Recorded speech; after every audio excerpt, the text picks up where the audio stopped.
필리핀에 계신 성도 여러분, 한 주간 건강히 잘 지내셨습니까? 한국은 점점 추워지고 있습니다.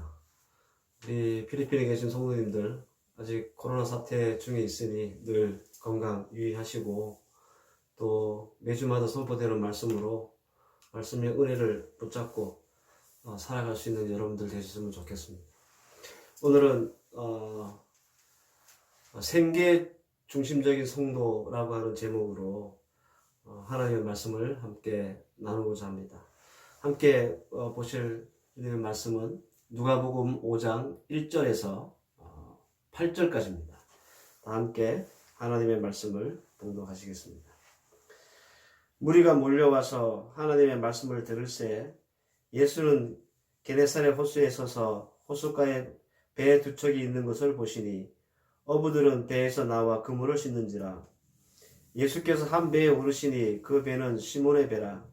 육지에서 조금 떼시기를 청하시고 앉으사 배에서 무리를 가르치시더니 말씀을 마치시고 시몬에게 이르시되 깊은 데로 가서 그물을 내려 고기를 잡으라. 시몬이 대답하여 이르되 선생님, 우리들이 밤이 새도록 수고하였으되 잡은 것이 없지만은 말씀에 의지하여 내가 그물을 내리이다 하고, 그렇게 하니 고기를 잡는 것이 심히 많아 그물이 찢어지는지라. 이에 다른 배에 있는 동무들에게 손짓하여 와서 도와달라 하니 그들이 와서 두 배에 채움에 잠기게 되었더라. 시몬 베드로가 이를 보고 예수의 무릎 아래 엎드려 이르되 주여, 나를 떠나소서, 나는 죄인이로소이다 하니. 아멘. 마태복음과 마가복음에 의하면 예수님은 세례 요한이 붙잡으셨다라는 소식을 듣고 사역지를 갈릴리로 옮기시게 됩니다. 이 갈릴리에서 예수님은 아주 중요한 사역을 하셨는데 바로 이 제자들을 부르시는 사역이었습니다.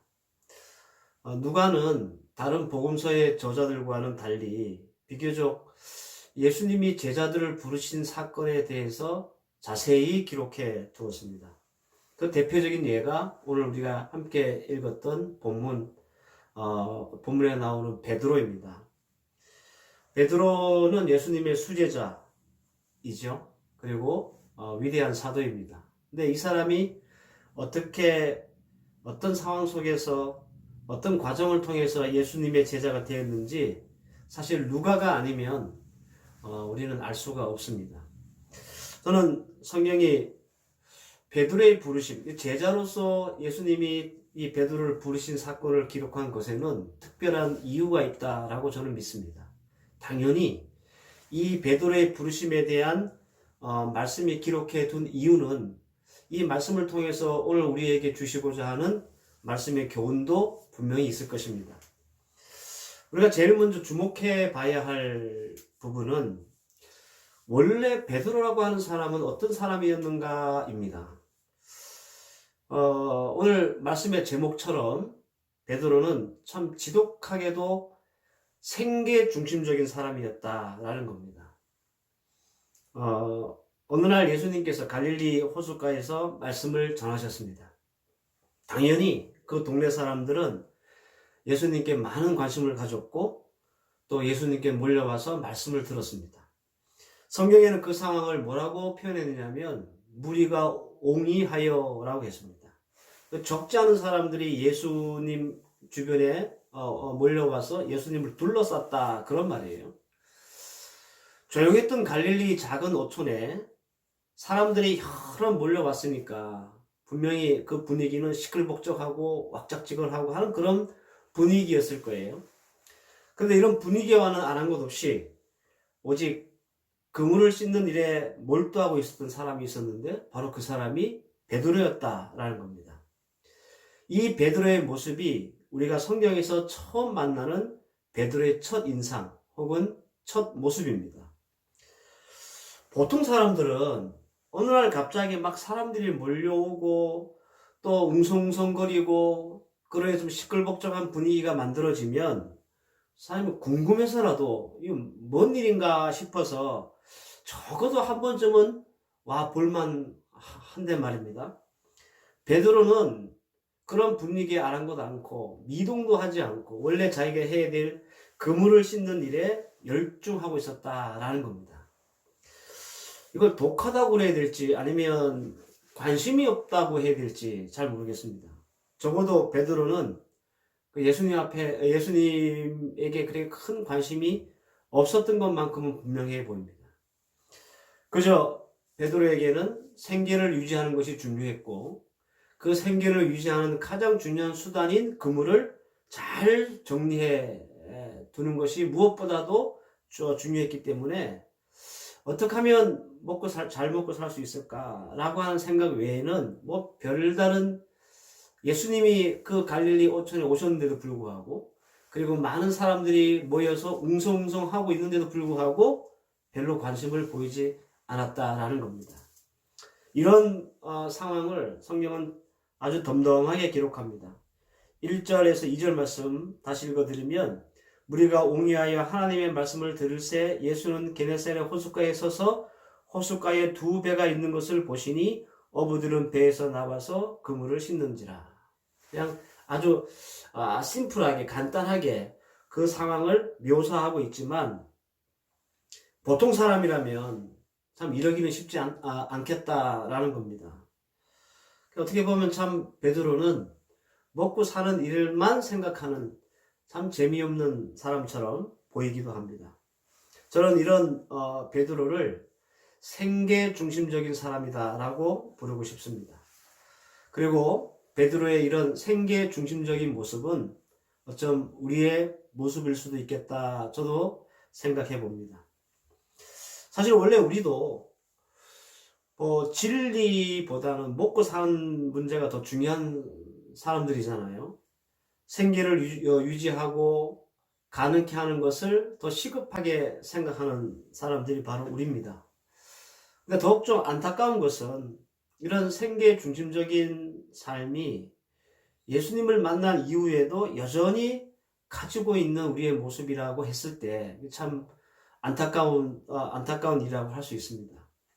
예수 믿고 신앙생활 한 지 꽤 오래됐음에도 불구하고 진리나 말씀이나 예수나 이런 것들이 우리의 생계의 문제와 부딪혔을 때 우리는 여지없이 베드로의 원래 모습, 처음 모습, 이 생계 중심적인 사람으로 나타난다라는 겁니다. 어쩜 이 코로나라고 하는 재앙이 우리를 더 생계 중심적인 삶으로 살아가게 만들고 또 믿음이나 혹은 신앙이나 이런 것에는 별로 관심을 두지 않게 만드는 것 같습니다. 분명한 것은 위대한 사도로 불리는 이 베드로조차도 처음에는 우리와 별반 다르지 않는 모습이었다라는 것이겠죠. 이 사실이 우리에게 위안이 될 수도 있습니다. 적어도 그 위대한 사도, 훌륭한 제자였던 베드로가 처음부터 엄청난 믿음과 좋은 신앙을 가져서 그 위대한 사도가 된 것이 아니라 우리와 똑같은 그저 그냥 먹고 사는 일에 집중했던 사람이라고 하는 것이 어쩌면 우리에게 일말의 소망이 될 수도 있을 것 같다라는 생각을 해봅니다. 적어도 베드로의 출발과 우리의 출발은 그런 점에서 같습니다. 베드로의 모습 그리고 우리의 모습도 같습니다. 베드로도 그리고 우리도 사실은 원래는 생계가 중요했던 사람들이었습니다. 그러나 문제는 예수님을 만난 이후에 어떻게 변했는가, 그리고 예수님을 만난 이후에 우리는 얼마나 변했는가가 더 중요할 것 같습니다.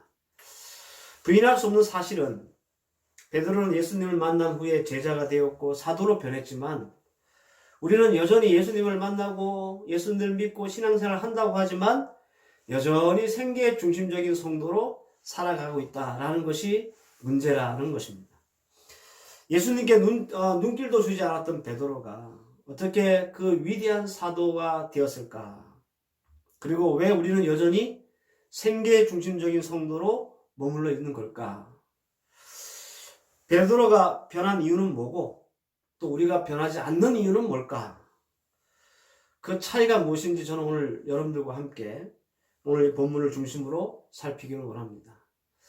저는 오늘 이 본문을 중심으로 해서 두 번 말씀을 전할 거예요. 다음 주까지 오늘 주신 말씀들을 여러분들 잘 묵상하고 붙잡아서 우리 생애에 베드로와 같은 놀라운 신앙의 변화와 믿음의 변화가 일어날 수 있기를 먼저 바랍니다. 첫 번째로 베드로는 원래 우리와 똑같은 생계 중심적인 사람이었는데 어떻게 이렇게 위대한 사도가 되었을까요? 그 첫 번째는요, 예수님의 찾아오심과 그 예수님을 영접했다라고 하는 차이가 있습니다. 베드로의 변화, 그 첫걸음은 예수님으로부터 시작합니다. 2절과 3절 말씀을 읽어보시면 호숫가에 두 배가 있는 것을 보시니 어부들은 배에서 나와서 그물을 씻는지라. 예수께서 한 배에 오르시니 그 배는 시몬의 배라라고 성경에서 기록합니다. 그러니까 이 베드로가 먹고 살기 급급하고 거기에만 집중했던 이 베드로가 어떻게 그런 위대한 사도가 될 수 있었는가? 베드로가 오늘날 갑자기 마음과 생각을 바꿔서 예수님을 찾은 게 아니라 오히려 반대죠. 예수님이 오직 생계에만 관심을 두고 있는 베드로를 먼저 찾아오셨다라는 거예요. 이 장면은 성경에 또 나옵니다. 언제입니까? 예수님이 부활하신 후에 다시 이 업으로 돌아간 베드로를 예수님이 찾아오시잖아요. 베드로가 먼저 부활하신 예수님을 찾아간 게 아니에요. 요한복음 21장 1절 말씀에 보면 그 후에 예수께서 디베라 바다에서 또 제자들에게 자기를 나타나셨으니 나타나신 일이 이러하니라 그랬습니다. 이후라는 말은 요한복음 20장에 나오는 사건을 두고 하는 말인데 그 어떤 사건이 기록되어 있는가? 도마에게 나타나신 예수님의 모습이 나타납니다. 예수님이 자신의 부활을 도마에게 이렇게 확인시켜 주시는 장면이 나오죠. 그래서 그 사건 이후에 라는 말이에요. 다시 살아나신 예수 그리스도를 목격했습니다. 제자들은. 손으로 만져봤습니다. 그럼에도 불구하고 제자들은 예수님을 다시 찾아가거나 예수님을 쫓거나 그러지 않았다는 거예요. 오히려 그들은 원래 그들이 살고 있었던 삶의 터전으로 뿔뿔이 흩어졌습니다. 대부분 성도들은 우리 성도들의 의지를 내고 생각을 바꾸고 마음을 바꿔서 예수님을 찾는다고 생각하지만 사실은 반대입니다.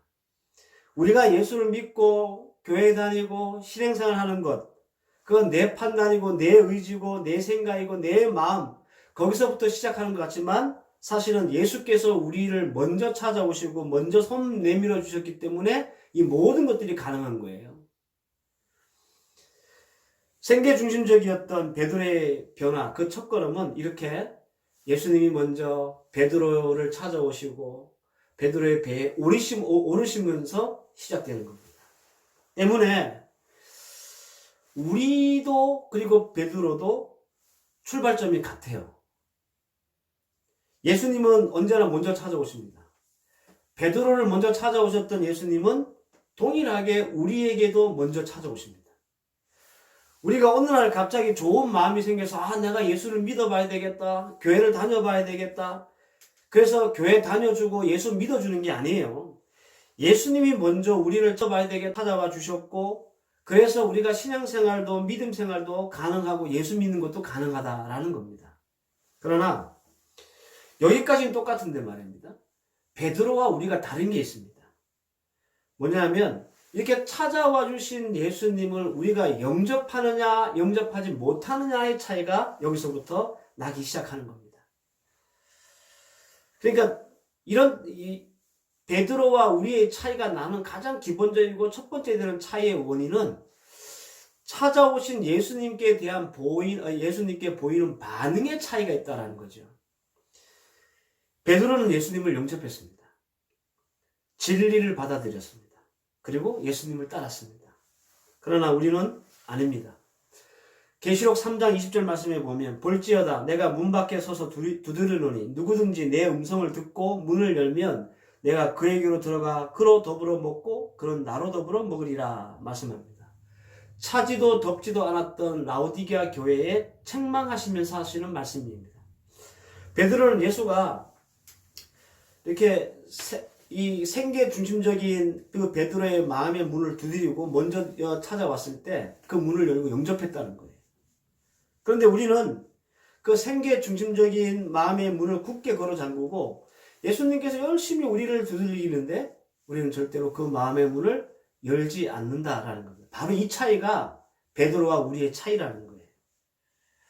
조금이라도 내 생계에 손해가 있고 지장이 될 것 같으면 우리는 여지없이 예수님을 문 밖에 내쫓는 그런 사람들이라는 겁니다.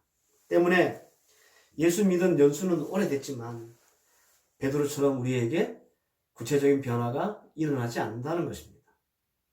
사랑하는 성도 여러분, 예수님은 지금도 생계 중심적인 우리의 마음의 문을 열심히 이렇게 두드리고 계신다는 사실을 여러분들 기억하시기 바랍니다. 그 문을 우리가 열어야 비로소 우리는 진정한 그리스도인으로서의 변화가 시작되는 거예요. 그렇다면 베드로는 그 지독한, 그죠? 예수님이 오셔가지고 말씀을 전하는데도 눈길을 한 번 안 줬던, 오직 그물만 씻고 있었던 이 지독한 베드로가 그러면 어떻게 그 마음의 문을 열게 되었을까? 이게 또 중요합니다. 이유가 뭘까요? 어떻게 그 마음의 문이 열릴 수 있었을까요? 말씀에 대한 순종을 체험했기 때문에 그렇습니다. 5절 말씀을 보면 시몬이 대답하여 가로되 선생님이여 우리들이 밤이 맞도록 수고하였으되 얻은 것이 없지만은 말씀에 의지하여 내가 그물을 내리이다 그랬습니다. 말씀에 의지하여 내가 그물을 내리이다. 이게 아주 중요한 터닝 포인트입니다. 베드로는 이미 깊은 곳에 가서 그물을 내려본 경험이 있습니다. 베드로는 밤새 고기가 잡힐만한 곳에 가서 한 곳도 빠짐없이 그물을 다 내려봤던 사람이에요. 깊은 곳에 가서 그물을 내리라고 했던 우리 예수님의 말씀은 뭔가 고기 잡는 특별한 스킬이나 비밀을 이 베드로에게 알려주신 게 아니에요. 이미 베드로도 깊은 곳에 그물을 내리면 잘 잡힌다는 것을 이미 알고 있고 다 경험해 봤습니다. 그럼에도 불구하고 예수님이 깊은 곳으로 가서 그물을 내리라고 했을 때 이 베드로는 그 예수님의 말씀에 의지하여 그물을 내리는 순종을 했다는 거예요. 다 해본 일이고 그리고 그 결과도 다 알고 있지만 예수님이 해보라고 하니 예수님의 말씀이니 그저 그냥 순종했다라는 겁니다. 그래서 어떻게 했습니까? 엄청난 고기를 잡았죠. 이게 순종의 위력을 베드로가 체험한 거예요. 베드로가 고기가 예수님의 말씀을 듣고 깊은 데로 내려가서 깊은 데에서 그물을 내리면 고기가 잡힐 것이다 100% 확신해서 순종한 게 아닙니다. 오히려 100% 불신하면서 순종한 거예요. 자기가 밤새도록 해본 일인데 그래서 공치고 돌아왔는데 또 깊은 곳에 가서 그물을 내리는 것 그거 분명히 안 될 거야 라고 하는 100% 불신해서 이 베드로는 순종했다는 겁니다. 베드로는 이런 생각도 했을 거예요. 분명히 고기가 많이 잡힐 거라는 확신이 없고 오히려 고기 한 마리 못 잡을 거라고 하는 확신이 더 많았기 때문에 내가 이 예수님의 말씀을 순종하면 배를 몰고 또 바다로 나가는 수고도 해야 되고 분명히 허탕칠 거니까 돌아와서 또 그물을 또 씻어야 되는 그런 짜증나는 일도 아마 분명히 있을 거야. 이런 모든 것들을 예측하고도 베드로는 예수님의 말씀에 순종했다는 겁니다. 베드로는 이 갑작스러운 순종으로 기대하지 않았던 순종으로 그는 엄청난 체험을 하게 됩니다. 베드로는 별 기대 없이 했던 순종이 얼마나 큰 위력을 만들어내는지 그가 몸소 체험한 거예요.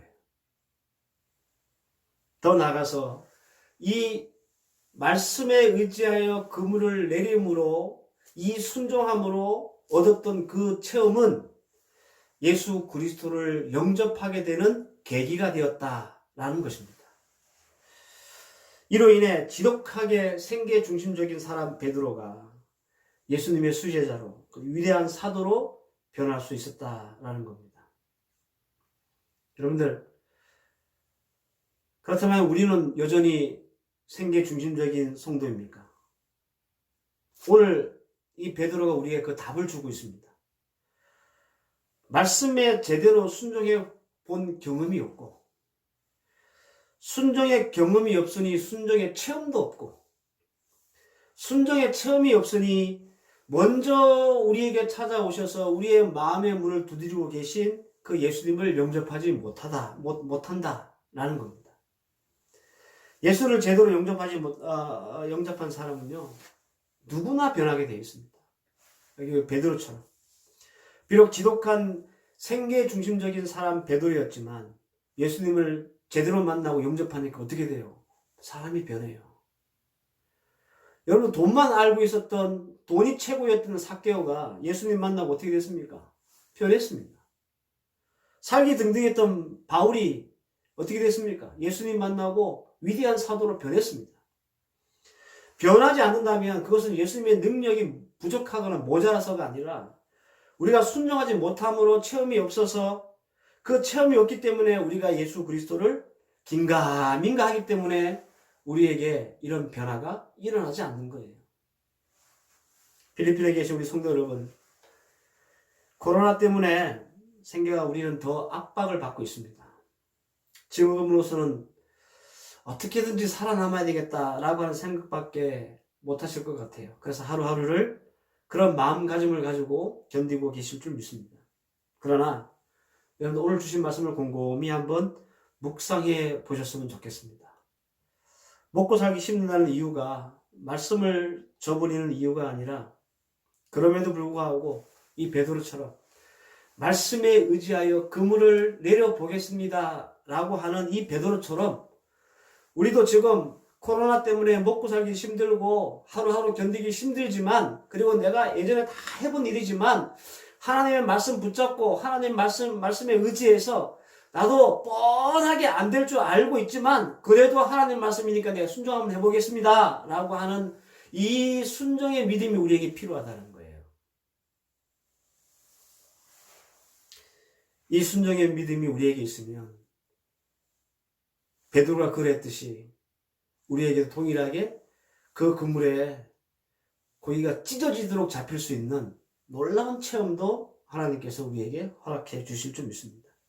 그러면 우리도, 지극히 생계 중심적인 성도인 우리도 예수님을 우리의 문 밖에 두지 않고 영접해서 우리도 하나님 앞에 영적인 사람으로, 위대한 하나님의 사람으로 변화될 수 있다라는 겁니다.